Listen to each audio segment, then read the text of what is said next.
How you doing, folks? Welcome to Dad Bod Bible Podcast, Real Men Talk, where I get to talk to other men about man shit.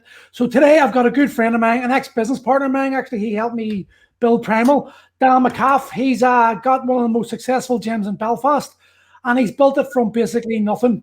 So Dan, why should people listen to you? Give me a rundown of who you are and what makes you worth listening to, because I do think you've got a lot of things worth listening to. Honestly, I just talk from experience. I don't think I never think I know too much. I'm always trying to learn, and I like to pass that information on to people, because especially the space we're in, I think people need to know about the lessons of running a fitness business, and they need to know the ins and outs of what it actually takes, instead of sometimes looking from the inside or outside in. Sorry, people expect fitness business to be, super profitable. Like, it's so easy. You just get people fit, and it's, they're getting results, and everybody will come to the gym. Where it's a bit more sort of harder from a frame of, like, people don't expect the work ethic that goes into it. There's long hours involved, and I've been there. I had a gym with zero people. And now we have 200 plus members, and even in a pandemic, a lockdown, we still have 200 plus members. So it's not that people should listen; people should just heed advice. So, Tom, sorry to interrupt you there, buddy. One thing I will say about you is you're a driven wee bugger. Like, I remember my first time meeting you. You came in the Iron Fit, and you told me you were going to charge, what was it, £60 for the training, and I just said to you flat out, not going to work, not going to happen. Man, I'm glad you didn't listen to me. I'm glad you didn't. It was, I actually remember that. I tell people about it a lot. When I say Paul Murray, I'm like, oh yeah, I remember him now. But yeah, it was £45.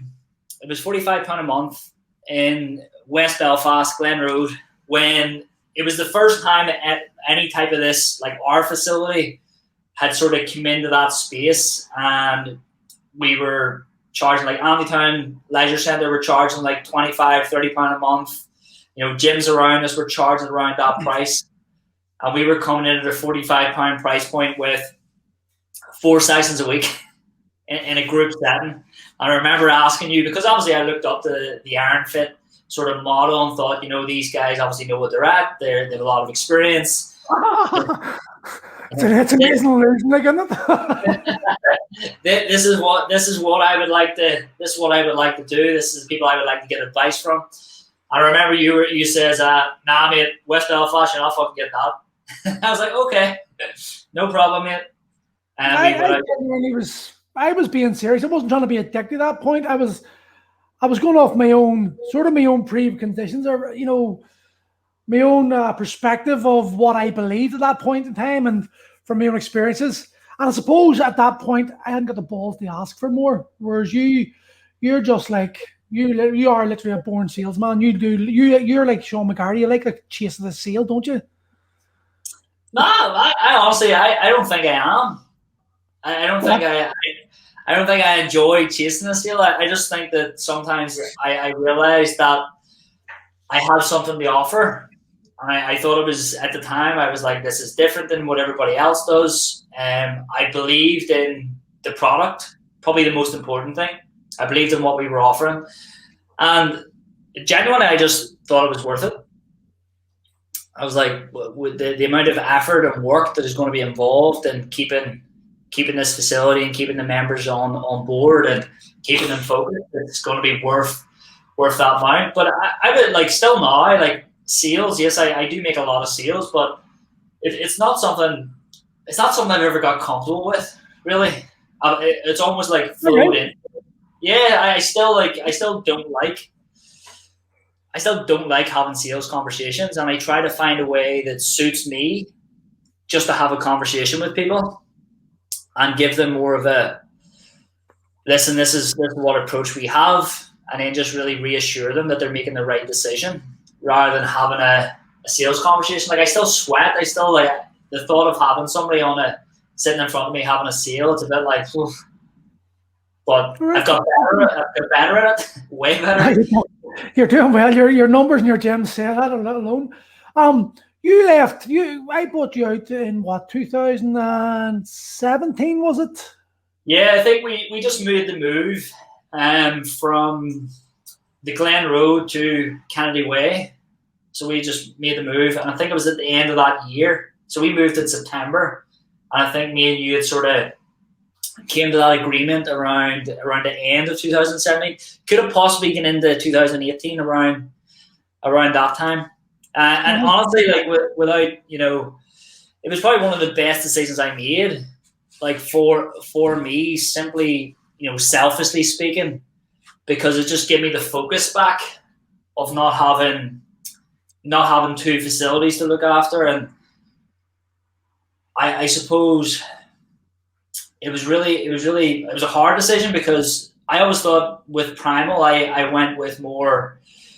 It was more egotistical for me. It was like, oh, I have two gyms, I'm super successful gym owner, blah, blah, blah, which when I look back sounds a bit silly, but I was young, naive, maybe, just didn't really know the intricate details of what it was like to have another business as well as this. So I actually, the whole lesson that I learned made me realize that I didn't want to franchise out, and that I think in this industry, it's with Instagram and Facebook and this constant bombardment of like personal trainers and fit pros always showing they're making 100 grand, 200 grand, whatever it is, in front of Ferraris, that even when you own a gym, you don't feel like you're a success. You don't feel like all that work's worth it, that someone else is better. And it's that, you need more culture that we've sort of come to grow up in and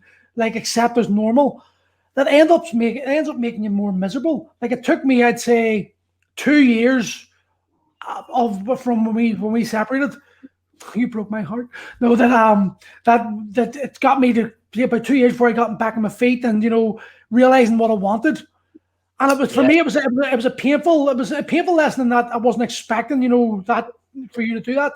But it was probably the best thing happened, because I was able to then drive Primal exactly the way I wanted to drive it, and there wasn't that conflict. Because you're more female focused, I'm more male focused, and the advertisements we were doing was advertising towards females, which weren't my ideal client, which was making me miserable when coaching, and that came across. But as soon as I was free of that and I was able to just start focusing, which was scary, it was terrifying. I was sleeping on the gym. In fact, I had to borrow money from one of my clients. My client had lent me the money to buy you out. And I was sleeping on the gym floor at that point. But all those lessons really cemented like who I am to me and helped me grow. Yeah, 100%. I think the lessons probably stand both of us in good stead. That's why I love like talking about like the breakup from Primal to people, because I always think that people, when you have a split in business partnership or whatever, people automatically think, oh, what happened? Like, oh, like who fucked who over? And I was like, no, honestly, it wasn't anything like that. It was the two of us were going in a separate direction. And what you wanted for the business and what I inherently wanted were two different things. And I think the realization came when one of the trips I went to America, and I was like, I just can't do this anymore, because I was pushing this agenda, you wanted this agenda, and it came to the realization, like, listen, if we both want to be a success in our own right, then we need to go and focus on our own thing. And that's where I was like, right, No Limits needs to be my focus. That's what all my energy needs to be spent on.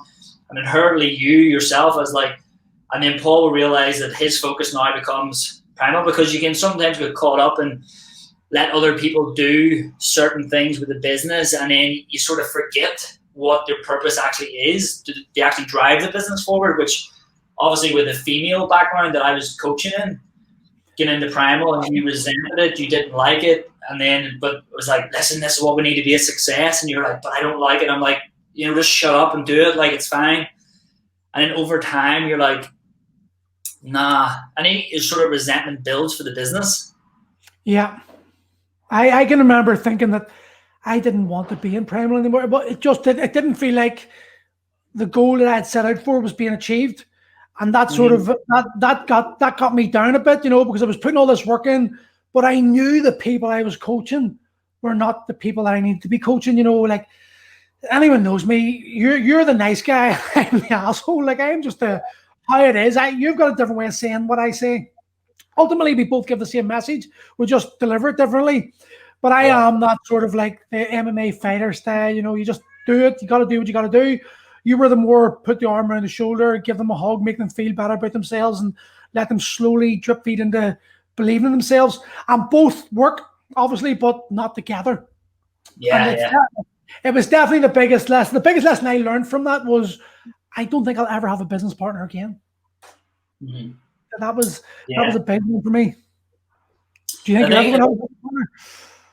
I honestly, I probably would in the future, if I needed one. But what I think about business partnerships, and you can correct me if you think it's different than yours, but is like it's sometimes a business partner becomes an option because you're not 100% confident that you could go and do it on your own. So you sort of like levy off if I have somebody else, they can take the burden. So, Dan has a marketing background. He can do X, Y, and Z. He can bring in the clients. I can do the coaching, because that's the sort of setup we had at the start. Was like, listen, I'll do the marketing. Like, they don't even need to know I exist, and then you just deliver on the coaching.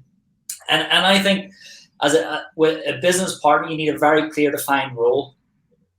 You do this, I do this, but this is the goal, and we're both cemented. And I think what's crucial for business partnerships, and the most business partners in gyms, what usually happens with the gym is you and me, we're mates, we're buddies, we're fitness instructors. Let's go do something together, and then we're mates. It's all going to work out. One of the big takeaway lessons I learned from us too was a contract is crucial. Oh yeah, we didn't have a contract. We in fact, every gym I had didn't have a contract with them, and every gym I had ended up going wrong with the partnerships. Apart from ours didn't go wrong. Ours was actually resolved very amicably, and it worked out. It was actually the only one that was. But I think there was more professional level on both our parts at that point. I think I was more matured in the gym life you had. But I think people jumping into a gym business need to understand the importance of a contract. So you have clearly defined rules and clearly defined escape routes, get out clauses. That's the gym could be a viable business for one of you if the other one's ready they're willing to buy the other person out. But if there's no set structure there, then it's muddy the waters and things can go wrong. Yeah. And I think as well a crucial thing with business partnerships themselves is like. And what I love about No Limits, like the decision's mine. I make a decision, we execute, and we go for it. And I loved having that control.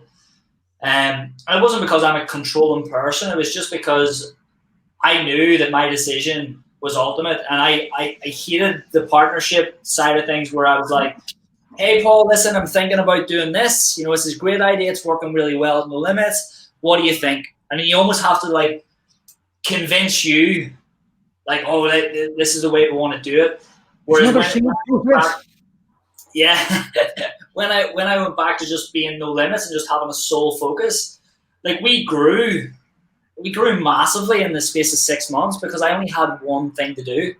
It was like, right, I just have No Limits. I don't have to call up the Primal. I don't have to ring Paul. I don't have to text him. I don't have to do whatever. It's like, this is my sole focus. So I think that's a crucial lesson. When you have a business partnership, it's like who's the decision maker? Who's the one that's making the decisions for the business to move forward? And if you have to go back and ask questions and ask every single time, I could see that being a problem long term, as one might be the facilitator to make it grow, and then the other one's a bit more risk averse. They maybe don't want to take the risk. Yeah. Paul, 2 seconds, Dan. Just this fucking cat through my hand. Jesus Christ, I swear I get cats. All they do is bust your balls. Two to stay in there. Right. I can edit that bit out. I was going to steal Gareth's charger. Go ahead. Go and grab it. 2 seconds.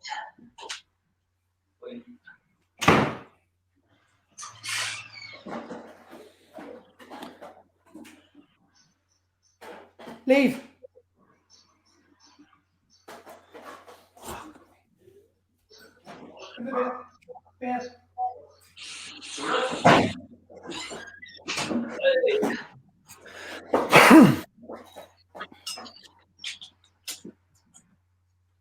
Should have enough charge, but I don't want to. Yeah, you're right. Yes. Sorry, go ahead. So tell me, yes, Dan. I can remember the moment that I can actually remember the whole conversation where we were when I realized you were moving to the next level. Do you know where it was? Do you know what was your trigger? What was the point you went, I needed to, for me to become more, I need to become more? Are you talking about the event in Dublin? No, I'm talking about we were walking down to the gym, and you just turned around and said to me, I've invested in this guy called Bedros Coonahan, and yes. it's cost me, I can't remember how much it was a month, but I remember looking at you going, phew, and you were like, it's going to be worth it. And my head again, I was like, oh, good luck to you, that's fair play. But again, I have to eat my words. You done the work that you were told to do, and the results followed. But can you remember your exact moment when that was that you decided you were going to commit to being more? Yeah, well, I mean, in Hurley, it was an event in California where obviously the whole event is geared towards getting people to sign up to this, this mastermind and whatever. So everything leading up to it, from the presentations the day before, like everything's geared up to make you think like, wow, like look at these guys. Like I want to be on top like them. And this event, it was called the Fitness Business Summit, and it was bringing on personal trainers speaking about their journey, like how they went from one girl was like stealing nappies like 2 years ago, and then she was making 40, 50, 60, 70 grand a month, and she was doing really well and all these different things. And then there was a talk about Bedros Coonahan did about never peaking, like you never peak. And it was just like, it was for 60 minutes. That's all he was really talking about. It was like his journey, how he got to where he, sabotage, moments of weakness, like failures. He spoke about everything. And then it was leading up to like him saying like, you should never peak, like you should die on your deathbed thinking like, the next best days to come. And he sold his mastermind from that point. And I was like, I shit scared because it was $1,800 a month. And I had, I think I had £250 on a student credit card. And I was like, do you take deposits? Like, and at that moment, like, I never forget the feeling sitting on the seat after going and putting down my wee credit card thing for a deposit and going, this is going to fucking fail. Like, this isn't going to go through. And I remember telling my friend Terry was with me. And I remember telling him after, because he wasn't at the event, he was like floating about California somewhere. I remember telling him after, and he was like, "You're out there." The West Belfast attitude, like, isn't it? Yeah, I remember phoning Claire and telling her, and I was trying to sell it to her. I was like, "Listen, go to America 3 times a year. Like one time it's in Vegas, next time it's California. San Diego, like all these different places." And she just goes, "How much is it?" And I lied. I was like, "Oh, a couple £100 a month, because I knew if I told her straight out, there would be like World War III. But I remember feeling and thinking about it, going, like, this money is a scary amount that if I don't do the work, I don't do anything, it'll be such a waste. And if I want to get to the next level for me, then I need to invest in someone who's been there before, who's ahead of me in the game, and someone I can learn lessons from." And that's really where my learning, changed from, you'll maybe know this, but it changed from going to Dan John events, getting certifications, like kettlebell certifications, to more of a like, right, they aren't going to serve me anymore. I need to get a higher level of thinking and thought process behind what my actual goals are. And that was the moment. I think it was around 2000, end of 2015, start of 2016, around that time, where I was like, right, I need to start thinking differently and need to being around more successful people to help me become more successful. See, the thing is, what I like about you and what I actually admire about you, and it's the first time and last time I ever said about you, by the way, is that you are very positive in your outlook. It's like a determination. I hate the word positive. I just think the word positive mindset and all. It's too woo woo now. It's just being soundbited out. But you have got a determination, and that I think is crucial. You're very, very self-disciplined. You found a way that works for you, and you're religious on it. You're regimented on making sure it happens, how it happens all the time. You're there with your figures, and I think West Belfast tends to have this belief, cultured from so many years of depravity and all that. Almost seeing someone succeed is like a highlight of your own feelings. And for that reason, there's a lot of people don't want to see you succeed and would rather badmouth you and put you down and actually try to use you as a stepping stone. Well, if he can do it, they can do it. But that's why that's one of the things I do admire about you. You've came from nothing and you've built yourself a very, very successful business. Now, we're not talking, you're not going to like change the fitness world the way you're currently at, though you could do the way you keep going. But what is it what's your secret sauce to allowing you to believe that regardless of where you're from or what your outlook is or what your outcomes are, that you can change your life through hard work? Honestly, I think it's just through education and mentorships. And it's funny that you were saying there, positive, like it's so woo-woo at the minute. I almost feel the same way about coaching and mentorships. I almost feel that's like so common now. Like everybody wants to say to have a coach. Everybody wants to say to have a mentor. Everybody wants to say is like, I don't give a fuck how many mentors or coaches you have. Like, what lessons are you taking away and what action are you taking? Like, I don't care if you invest in the most expensive coach in the world. It means absolutely nothing if you don't act towards reaching your goals. And I've always, I don't know, I honestly think it comes from a family background of having, watching my dad, like, when we were, 12, 13, 14, have like 3 different jobs. He worked for Bass Ireland, he taxied, and then he was taking a Gaelic team. He was doing these different things. And that work ethic, I've always admired it. I've always been like, wow, that, like, fuck me. And when I was getting ready for my wedding, I had 4 jobs because I wanted to do it with no debt or whatever. So there's always been a work ethic there, and I would be an absolute liar if I didn't say there was work involved in trying to change your mindset. But now I always feel that one of my biggest assets, along with education, is that every risk I take, everything that I jump on the Claire, my wife might be a bit scared or afraid about, I'm always like, it will be fine. Because if it doesn't work out, I'm a worker. I will find a job. There's plenty of jobs out there. I can work in Asda, Tesco's, like whatever. Like, I'm a worker. I don't care what it takes. But I would definitely say that the work ethic and the willingness to learn from other people and learn from your field. Like I did a video earlier on Facebook. I don't know if you've seen it, about nearly going bankrupt.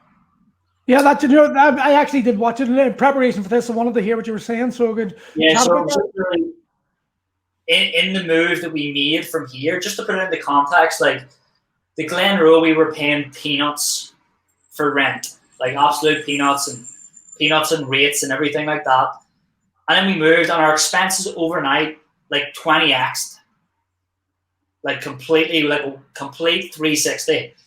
Like everything was more expensive. The rent alone was 7 times the rent of the Glenroe, just the rent. The rates were actually the biggest change.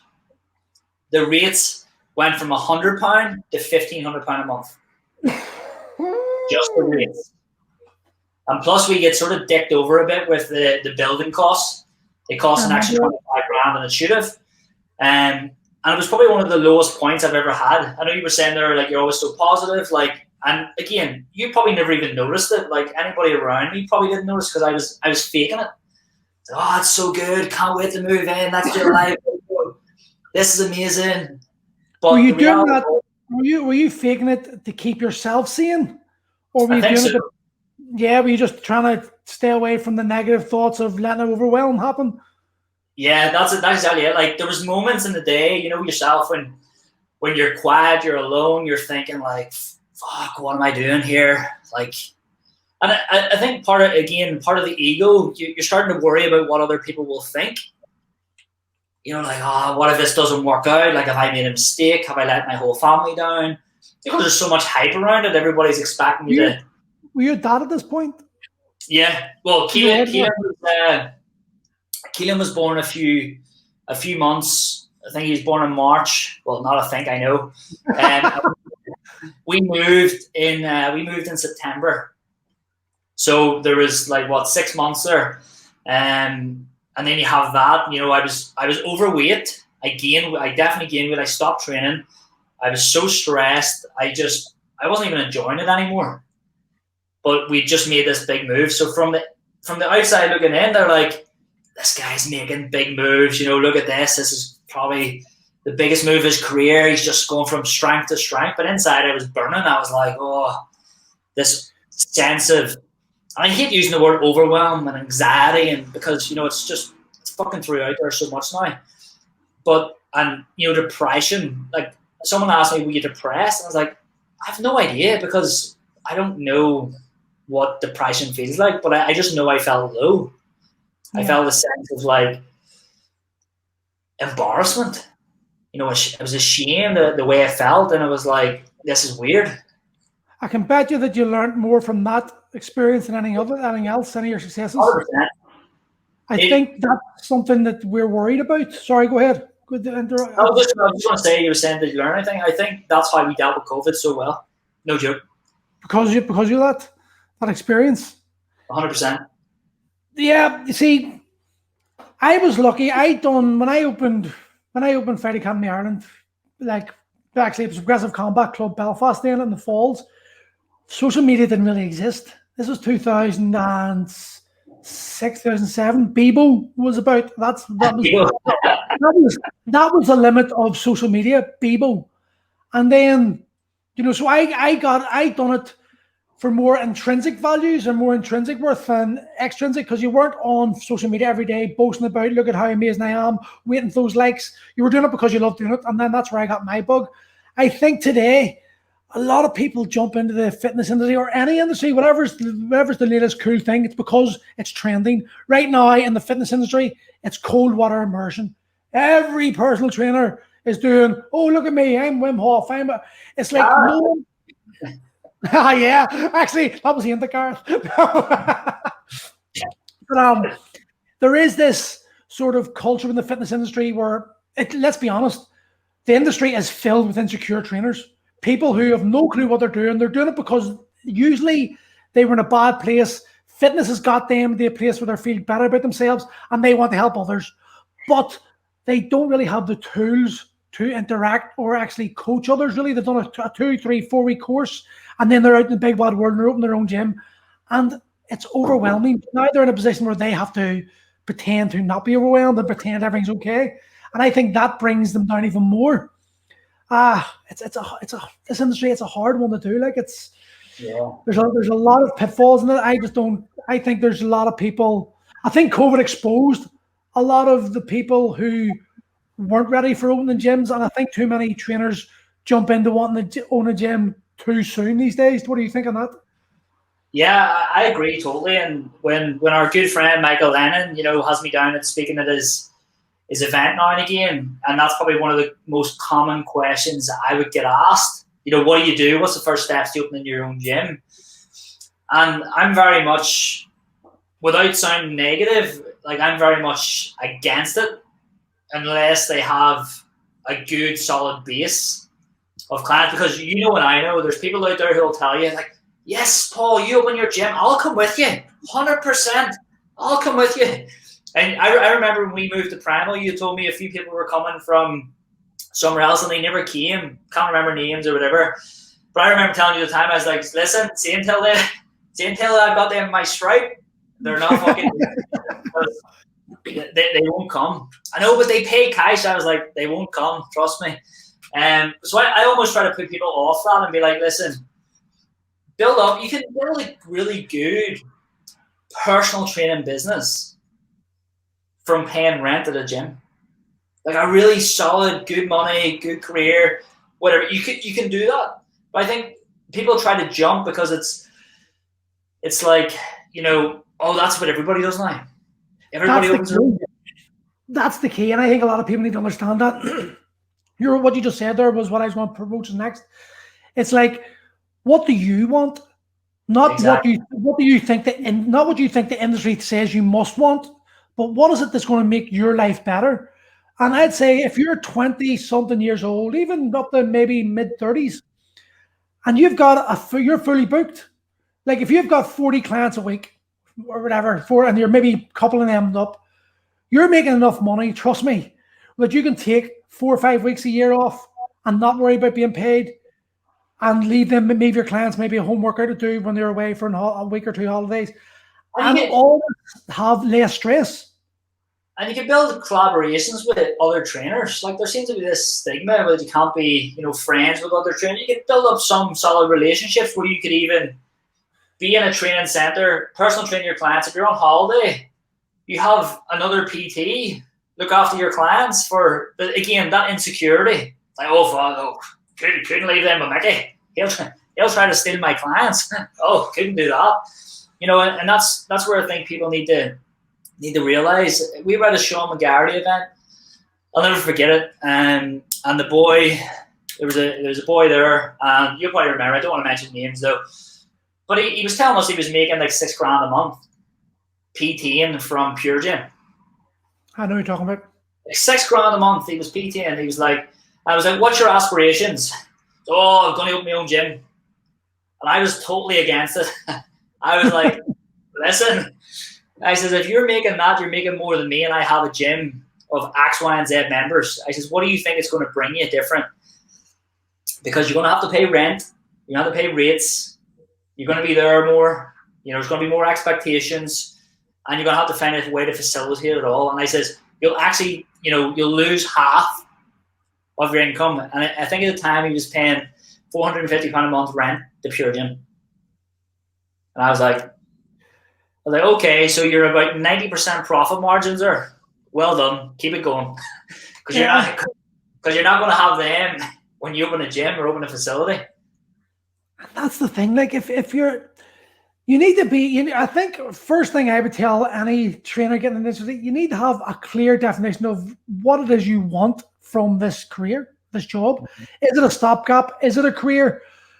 Is it? Do you want a gym? Why do you want the gym? When you decide why you want the gym, what are you going to do to make that happen? What the process to get that point? You know, is it a 5-year plan, 10-year plan, 2-year plan? What is it? But if you're coming in fresh, maybe you've got an experience training yourself, but there's a difference between training yourself and knowing how to train other people. Like I am lucky. Like I would be good. I'm a good coach. If someone walks into my gym, there's nothing I can't handle. I'm confident of that. I know I'll be able to go, okay, you can't do that. I've got alternatives because I've got so much experience, like maybe nearly 20,000 hours coaching. Yeah. But if I look back to the guy I was, like, I didn't know what I was doing. And there was no way on this earth I could provide a service that I charge the money for I charge today.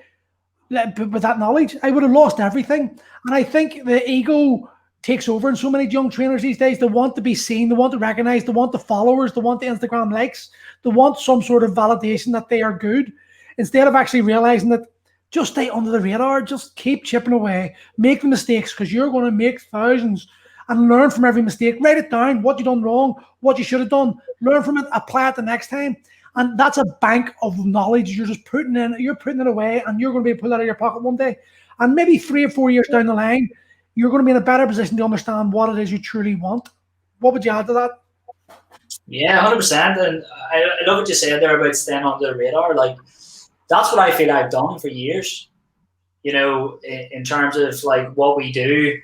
I haven't been really pig-headed about like where we're at as a business, where, you know, how many members we have, whatever. I've just kept digging away each day and keep progressing in the outcome. I think with young trainers especially and people coming into the industry, listen, there's a massive opportunity there to help people, and you know there's a massive market. Like Niall Green's place is, I mean, I could walk to it in 5 minutes.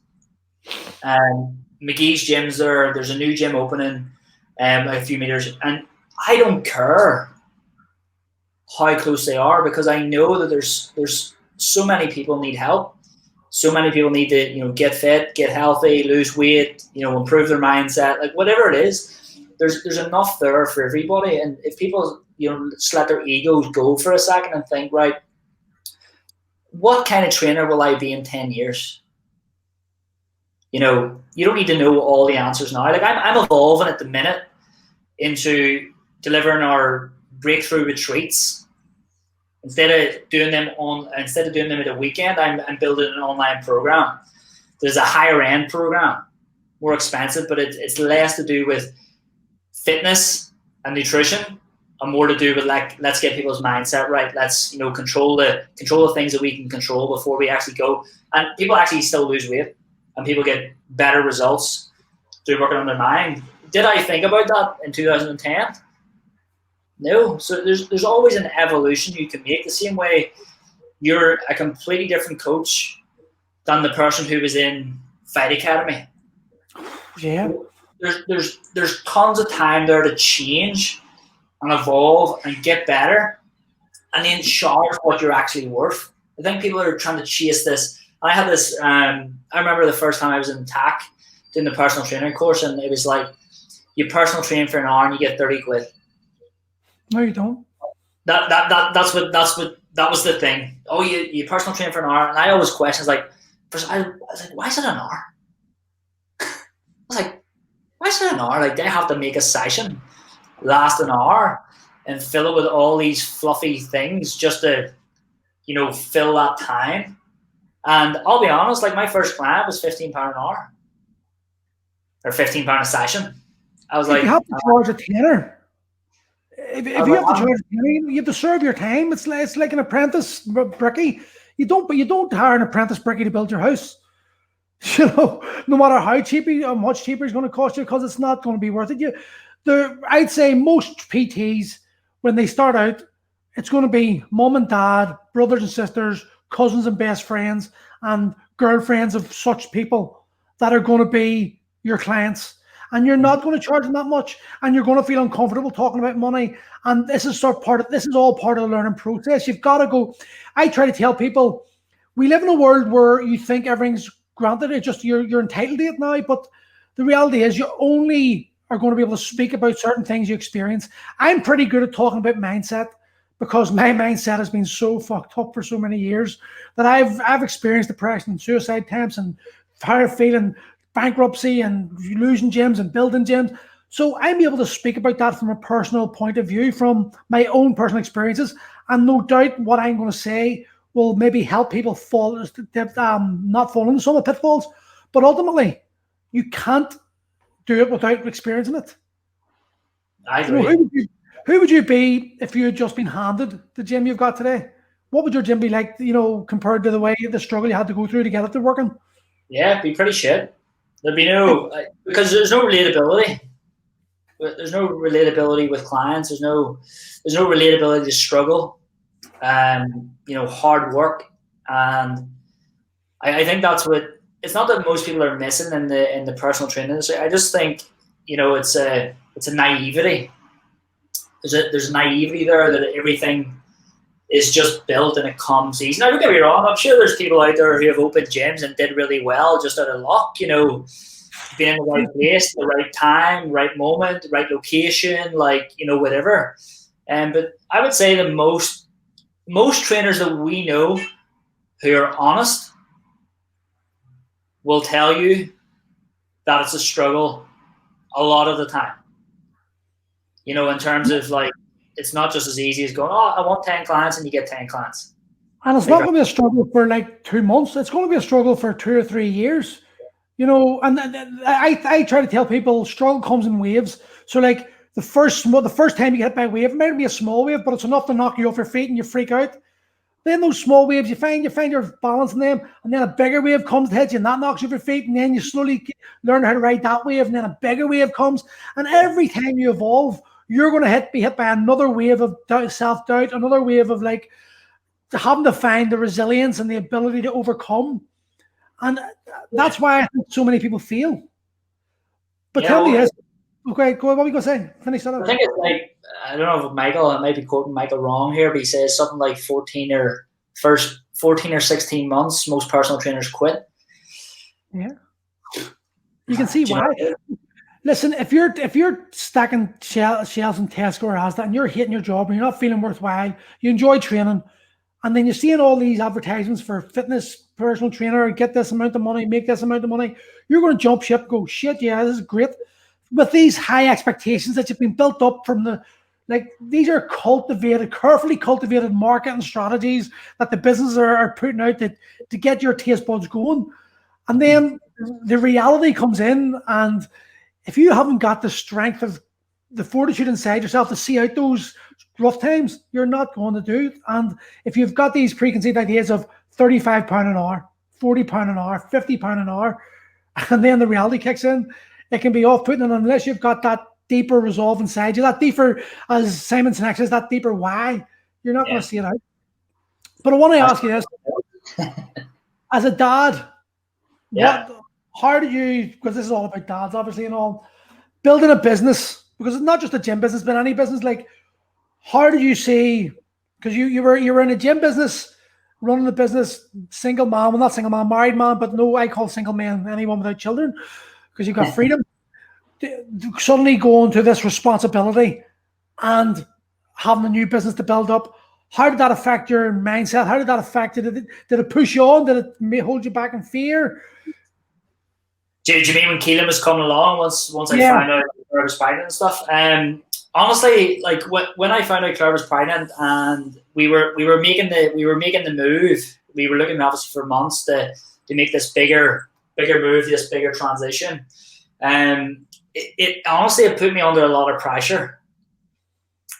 Because I was instantly thinking like, oh shit, like I need to be the perfect dad. I need to make sure I have all these systems in place. I need to build this business to make sure I can facilitate, I can afford to have a baby and all these different things. So I actually went into almost self-destruct mode initially, because I was trying to do too much to ensure that when Keelan came, that I was able to, take all this time off and the business would run itself and I could be the perfect dad and be at home all the time.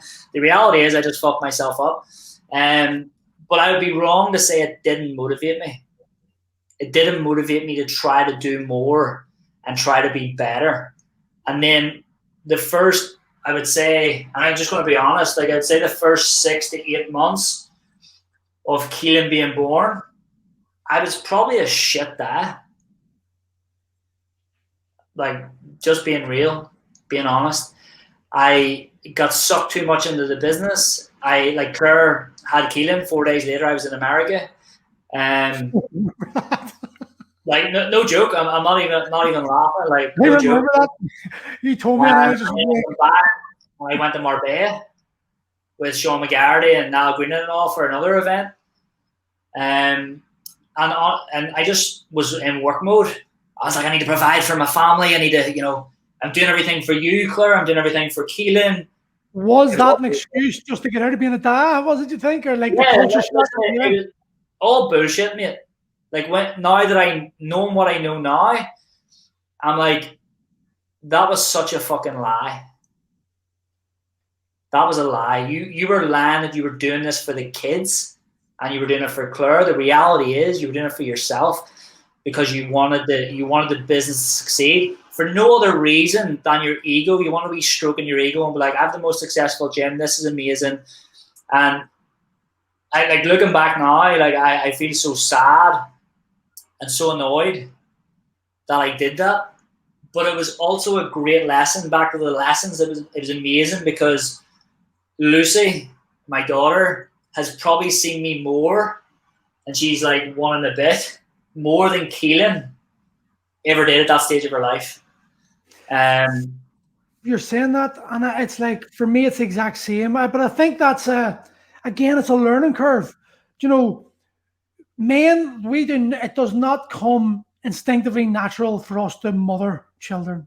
You know, mothers have had 9 months of adapting to this thing growing in their belly. They feel it moving. They've got this bond that men don't have. Men have been partying out, drinking. The missus does all that. Yeah, go out and have fun with your last few months.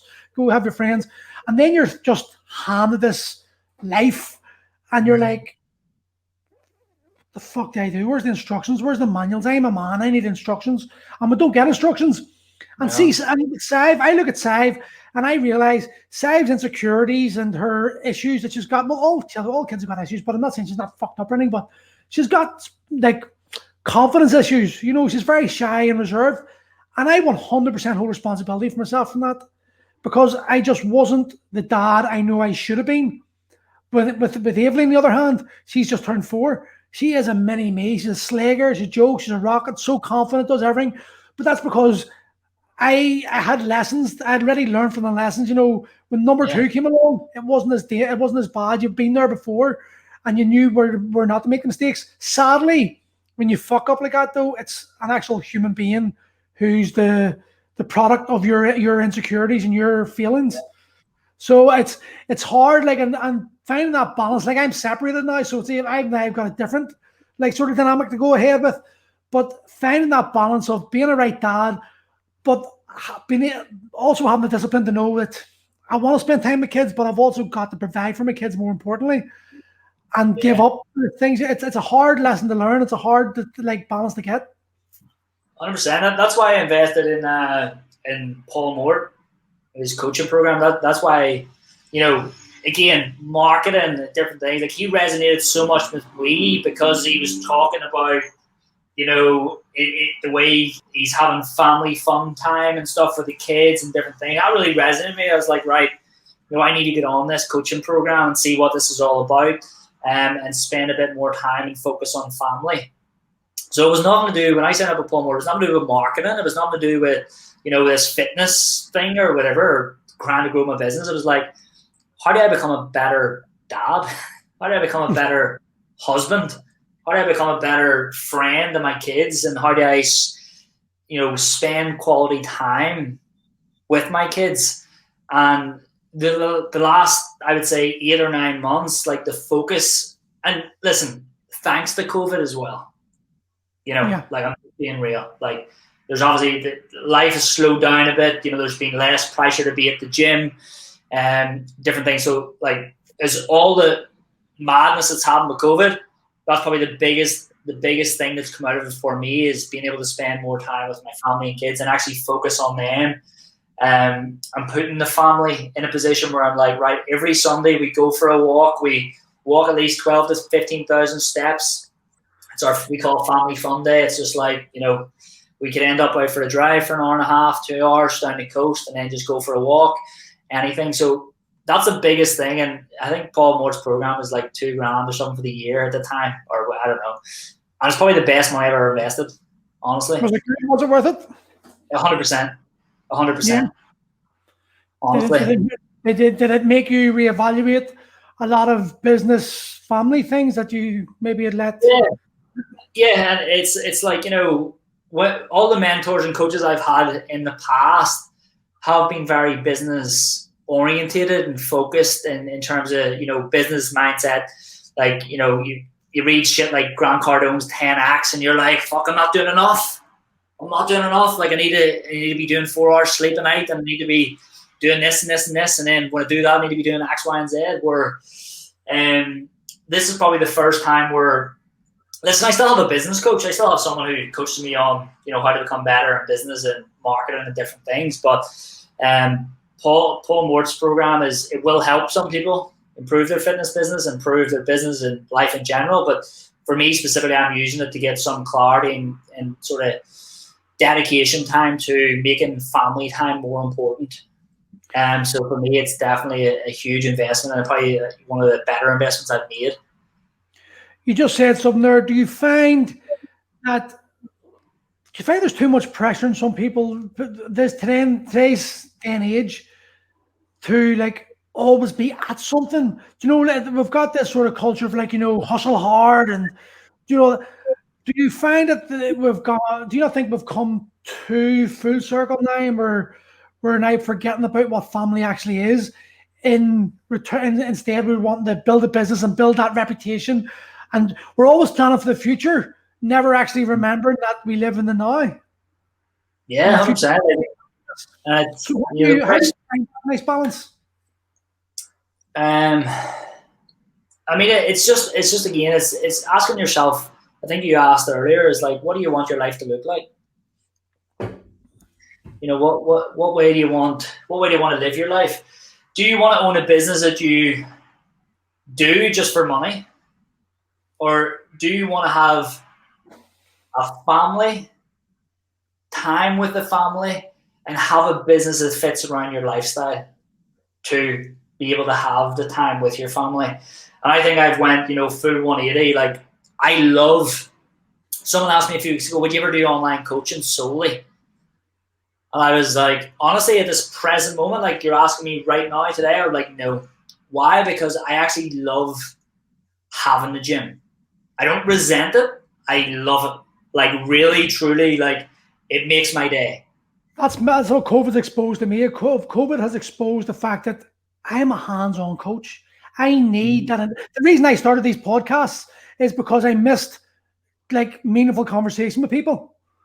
You know, it's like when I was in the gym, I've got like surgeons and lawyers and high-level IT guys, really intelligent people who you can have meaningful conversations with, who'll challenge your thought process and, you know, make you think.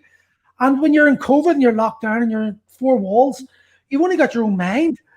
And what you choose to expose yourself to on the internet, which then can have algorithms can have a detrimental effect on you.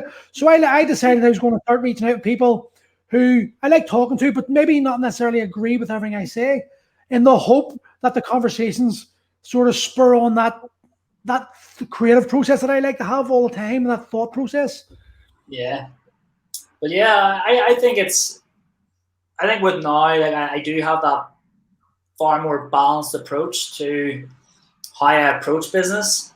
I'm like, listen, you know, it's no longer about like, and you probably remember this, I said I wanted to have 500 members at the gym. Yeah. And like at one point we had 289 members. And, you know, again, full transparency, it was an absolute clusterfuck. There was I'm glad you said, because I always wondered, because I've always held on to the belief that evolutionary we're tribal. So anything more than 150, 160, you're starting to get the fracturing, and then it gets hard to manage. I'd say this about 150. It was more just to do with we grew too quick. Like we gained like 90 members in a very, very short space of time. We didn't have the systems in place. We didn't have the infrastructure in place. We didn't have, you know, all the things that we were really good at. We lost a bit of it because it was just too quick. And I'm perfectly, like, I would admit that and be like, listen, we got it wrong. We grew too quick. Because, you know, business people tell you can't grow too quick. Like, just go for it. Boom, boom, boom. They keep going. But we did. We grew too quick, and we actually brought it back down. Again, it's not as if we just says the members, like, get out. Like, you know, it just happened naturally. We're like, right, we're going to stop marketing. We're going to let it come back down to a normal level, and then we can sort of build back up.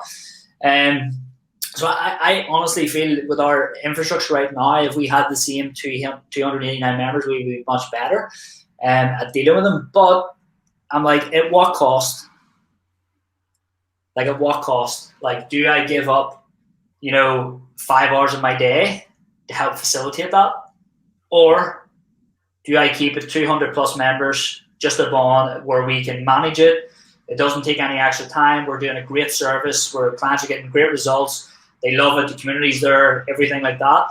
And that's where I've had a complete 180 in terms of thinking. I'm more like, I'm no longer willing to put in 16-hour days in the sort of give up my family time. Because one, I don't think it's necessary. Two, I think when we focus more on family and quality time, we actually be more productive in work, rather than the other way of thinking is like, if I spend more time at work, I'll actually give me more freedom to do things at home, but it's not. Mm-hmm. So I journal every day, and I usually focus on the time that I'll finish work so that I'm home in time. And again, COVID's helped that, obviously, because we are at home more. I've only started going to the gym recently to do like videos and stuff. This comes back down to the understanding what it is you want and why you want it.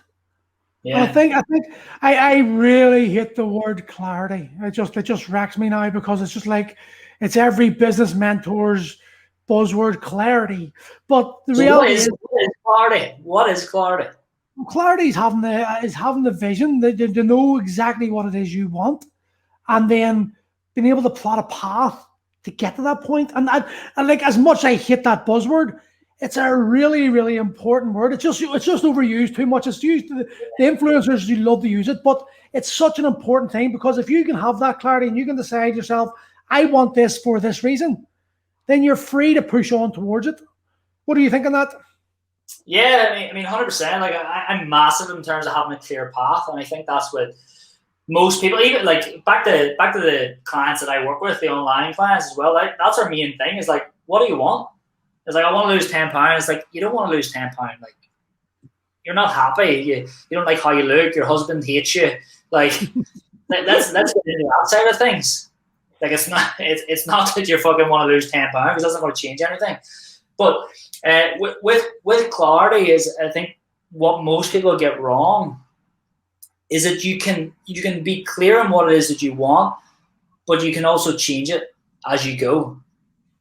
You can also change the path as you get closer and you realize that's not actually what you wanted. I think when people hear clarity, they get confused, because they think they need to have a crystal clear, like, pinpoint, like on a map, this is exactly where I want to get to, which for some people it is, but some people it's not. They just think at that present moment, that's what I'm clear on, that's what I want, and then they start working towards it, and then they get closer to it, and they're like, this isn't the way I wanted to go, this isn't the path.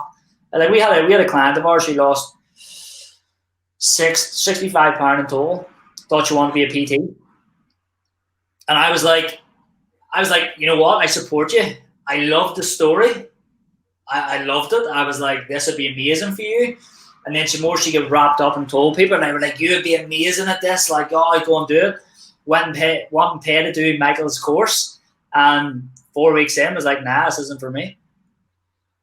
Well, an expensive lesson, but at least you learned a lesson. Yeah, she was crystal clear. She thought, that's what 100%, that's what I want. This is my clarity. This is my moment.